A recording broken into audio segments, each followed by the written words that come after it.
that we get a lot. I always talk about 10 different ways you could upgrade your brain, and one of them is managing your self-talk.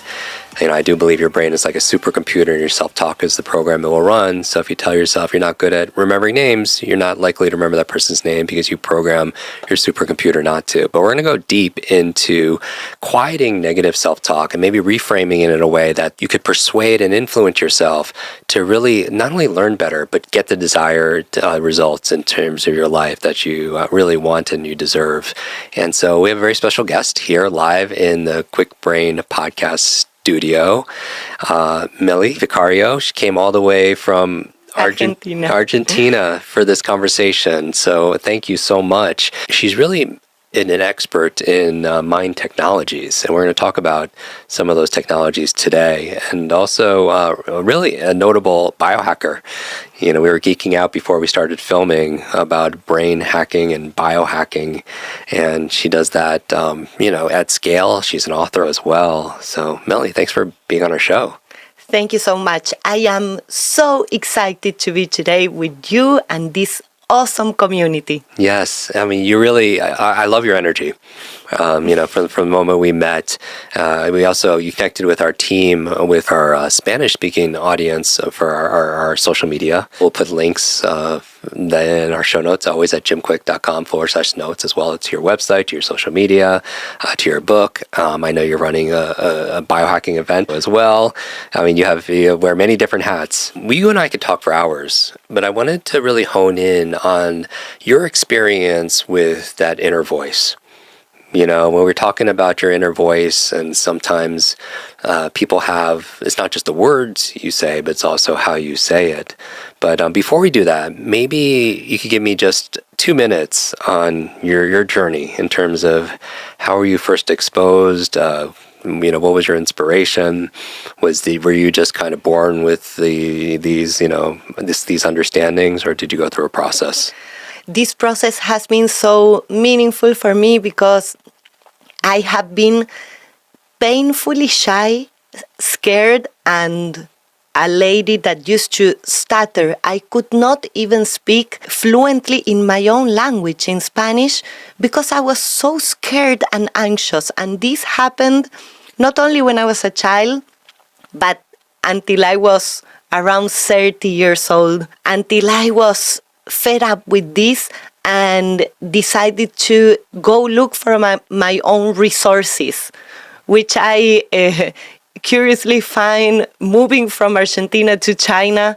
And I found a lot of resources in myself unconsciously that I could not explain, but I could use. So after that, I thought to myself, how can I make these processes learnable so that I can apply them every time I need them and program them in my own mental world? And how can I teach other people to use these powerful mental strategies so that everyone can actually create their desired life? And this is how I found Mind Technology, this user manual of our mental world, how to think on purpose. And then I learned biohacking, combined both of them. Right. And so you have the hardware and the software. I know you trained with some amazing minds, brilliant minds like Richard Bandler. You were also a tech journalist, which you spent a good amount of time with CEOs and seeing what they were doing to create their companies and their teams, and innovate. And you were exposed to biohacking in Silicon Valley.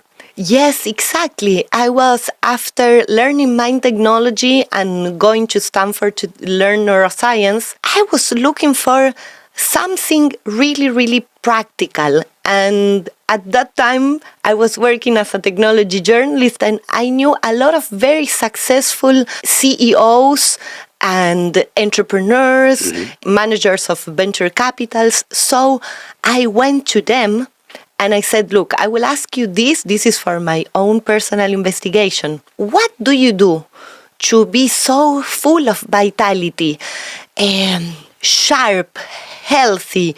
The way you connect with people is awesome. Like you create a meaningful relationship. What are you into? What do you do? And this was in 2017. And all of them said, look, Melly, I will tell you my secret. I'm into biohacking. And I was, wow, there is something here. They didn't know each other, most of them. This is how I thought there is something here. I went to San Francisco and I started looking for the biohacking community, and I went right away to the biohacking conference and signed up to learn from Dave Asprey directly. This was in 2017? Yes. I spoke in Pasadena at Yes. that one. Every year, we've had Dave on the show multiple times. And so it's interesting because you're in Silicon Valley talking about technology, but the ultimate technology is between your ears. But you're right, it doesn't come with an owner's manual. So what I want to talk about in this episode is how to monitor and audit your self-talk so you could have conviction instead of uncertainty and doubt.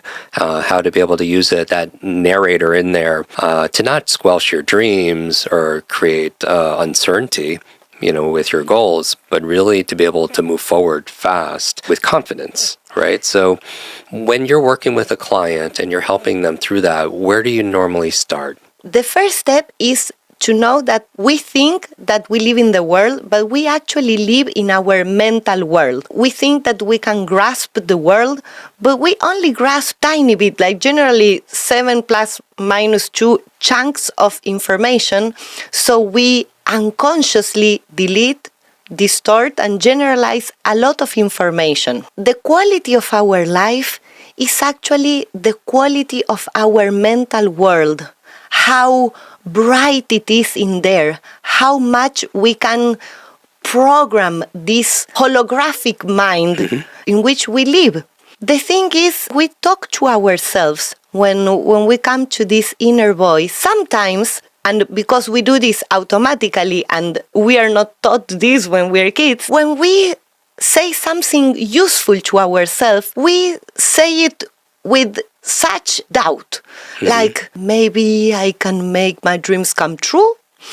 And then when we say something that is bad to us, something that is not aligned with our desired destiny, we say it with such conviction, like I am so stupid. There lies the problem. So there are some persuasion engineering tools that we can apply so that we can re-engineer this self-talk. And the first one I want to tell you is one of my favorite ones. It's the first time that I tell this in a podcast. Great. Okay. So I'm very excited. And it's called the James Bond rule. The James Bond rule says when we say a phrase that is going upwards, like life is great, it in the unconscious mind, it sends the message of doubt and uncertainty.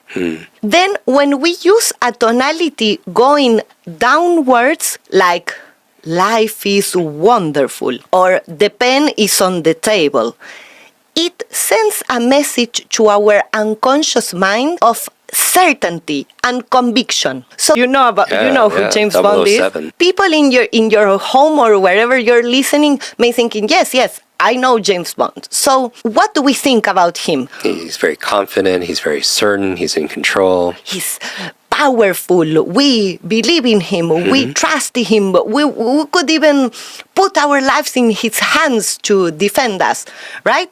And how did he introduce himself? Bond. James Bond. Yes. And you are all probably thinking about this or saying this in your homes, Quick, right? James, quick. My name is Bond. James Bond. And the downward inflection. With the downward inflection. Look at this. My name is Bond. James Bond. Feels different. It feels different. It's the same words, but it feels as suddenly we maybe are not certain. We don't think he's that strong anymore. So how can we use the James Bond rule when we talk to ourselves, when we say something that is good for ourselves, like, I am wonderful. I will make my dreams come true. you do it with the downward inflection, like James Bond. And also, this works both for our inner voice and for our outer voice. When we talk to other people, it is very important, because think about how you're introducing yourself and what you do for a living, for example. It is not the same to say, my name is Maria, I'm a biohacker, I will teach you great things for the future. Then in the unconscious mind, people listening this, it's doubt. I'm not certain about this. Right. But then if we change, my name is Maria, I am a biohacker, I will teach you wonderful things for the future. Then, or actually when you're giving hope to someone else and you tell them, everything is going to be all right. Life is good, life is wonderful. With the downward inflection, the message in our unconscious mind, that is what is running the whole show, it is, yes, certain, I believe this, I trust this. So it's such a powerful way to talk to ourselves and to other people. Right. And it's interesting because when we're talking to people, we know this unconsciously. If I'm coaching somebody and getting them to, read each day, and they say, I can read, like it's not, or I will read, right? It feels different. I can do it, right? Or I can, and it sounds different. So you're saying it's not only what we say, but it's how we say it to ourselves and to others. Absolutely. And this is how we come to the second rule that I love sharing. These are really, really powerful that we can start using right now. The round voice rule. Round voice rule. Do you have too much to read but too little time? Are your shelves full of books that you haven't read yet and become shelf help, not self-help? And that's why I created the Quick Reading course. 15 minutes a day, 21 days will absolutely transform your life. Just go to quickbrain.com/reading. Use the code podcast15 and you'll get instant access. A rule that says when we talk with a round voice, that is the voice that comes from our diaphragm. So when we are speaking, we take the air to our diaphragm and we talk like this, and we say, relax, trust, soft. This kind of voice opens a door to our unconscious mind. The unconscious mind is listening when we use this kind of voice. Even our inner voice, both our inner voice and outer voice. Versus if we say, relax, now, trust, very well. Like this is like the opposite of a round voice. This is what we call a spiky voice. And of course, I'm going to the extremes here, but most of us, generally, people are somewhere in the middle. And if we can make our voice more round when we talk to ourselves and to others, we can talk more effectively to the other people's unconscious mind and also to our unconscious mind that is powerful and subtle. So how do we get our voice to be more round? You can download any free app that is called Oscilloscope. And then you talk to the oscilloscope and you say like simple words like relax, soft, hello. And you will try to see in the oscilloscope something round. You talk through here and you say round. Whereas if you are using a spiky voice, you will see actual spikes in the oscilloscope. So you will practice and you will get the feedback from the app, the oscilloscope, to make your voice more round, more from the diaphragm. And then what you're learning there, to use it in your everyday life. Even imaginary voice, it works the same. Our own unconscious mind wants to listen to ourselves when we talk with a round voice. That makes so much sense. And I really want to highlight this because we all have this internal voice inside our head. When have we did an audit, not only what we say, because we hear a lot of people say, well, talk positive to yourself, use these kind of affirmations. But if you're doing these affirmations with that upwards inflection, then you're saying something that you don't believe, right? Even if we heard it from another person that they say that they're going to exercise every day, but it's different if they're asking it or if they're commanding themselves to be able to do that. Now, I didn't want to finish this conversation without talking a little bit about some biohacking, because for me, you could have the processes and the software of the self-talk as an example, but also you need to take care of the hardware, which is your body, and part of your body is your brain.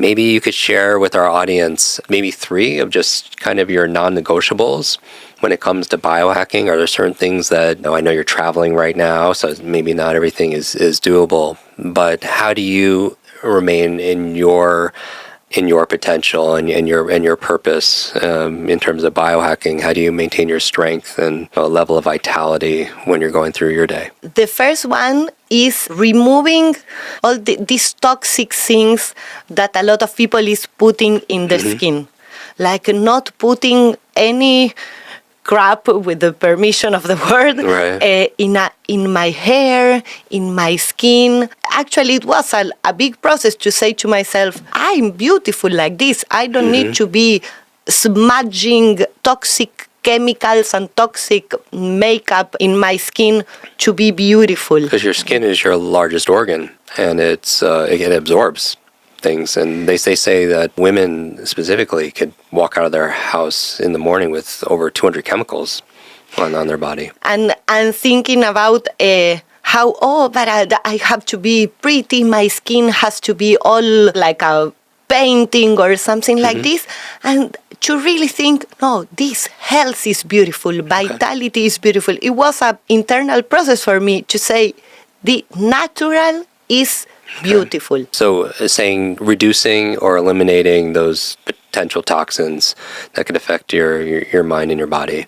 Yes, exactly. Like we read the labels of the food, read the labels of the shampoo, the toothpaste, the cream, everything that we put in our skin. Okay. Exactly as you said. The second one is something that I learned a few months ago, I have to say. I didn't pay attention to this. I didn't know this before, and it's been so powerful. And it is, as a woman, to respect the menstrual cycle phases, to know that I am not the same person in each phase of my menstrual cycle, and that it is okay to feel different and to do as much as possible to adapt my training and my activities and my food to these different phases, that we as women are different biologically, and there is a great power to do as much as possible to adapt to this menstrual cycle. And this is something maybe some 1 year ago or something I wouldn't have said, oh no, today I'm gonna take it very easy because I'm in the premenstrual cycle. I would know, so this is a secret, this is something that I should not say out loud because I'm even a little like embarrassed to say, no, I should not talk about this. And now it's okay. It's part of my power too. We've done a couple episodes on this where everyone's familiar with the 24-hour cycle or circadian rhythm, but the 28-day cycle also. We had Lisa Vitti talk about it, and also Dr. Stephanie Estima talk about that each week, it could also, depending on your hormonal expression, you could take on certain activities that would be aligned in nature. I'll put a link again to those podcast episodes. And your third one that you're thinking about right now, and I know we could probably do 30 of them. Jim, this is like a sigh of joy just to think about this, and is to connect with the vitamin people, the community, to be able to learn from vitamin people, hug vitamin people, help each other, put some hope in someone else's eyes, make someone smile, and get together in community. And this is why it is such a dream come true that that the first biohacking conference in Spanish is coming to life so soon. This is the way that the Spanish-speaking community can get together and make sense of all this knowledge in our language, create the new neural networks, hug, make community, help each other. Yeah. Actually, Jim, like connecting with you and learning from you virtually before and now in person, I can feel the connection with the vitamin people that you are. Melly, this has been amazing. I want to make sure everybody has a takeaway here. You know, our internal voice is very powerful and probably more powerful than we think. If we understood how powerful our words are in the language, you know, to our own mind or our unconscious, we probably wouldn't say or think something we didn't want to be true. And it's that powerful. Not that you have one negative thought and ruins your life any more than just eating one donut will ruin your life, but it's the consistency of it.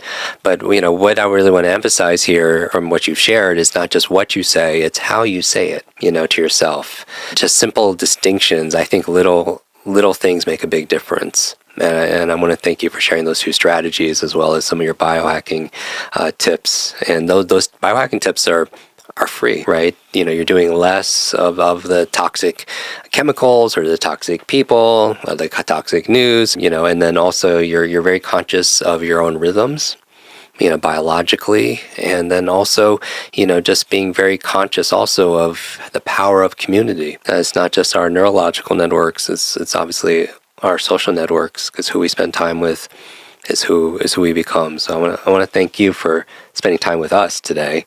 How do people stay in touch with you? First, thank you so much for this opportunity. I want to say this publicly. You are a huge inspiration for me. Being from very small town, from very far away, listening to you and learning from you allowed me to have huge dreams in my mental world, huge dreams in my timeline, and knowing that I can make them true for me and for the world, whatever it takes. So thank you so much for the inspiration. You inspire me, you inspire so many people.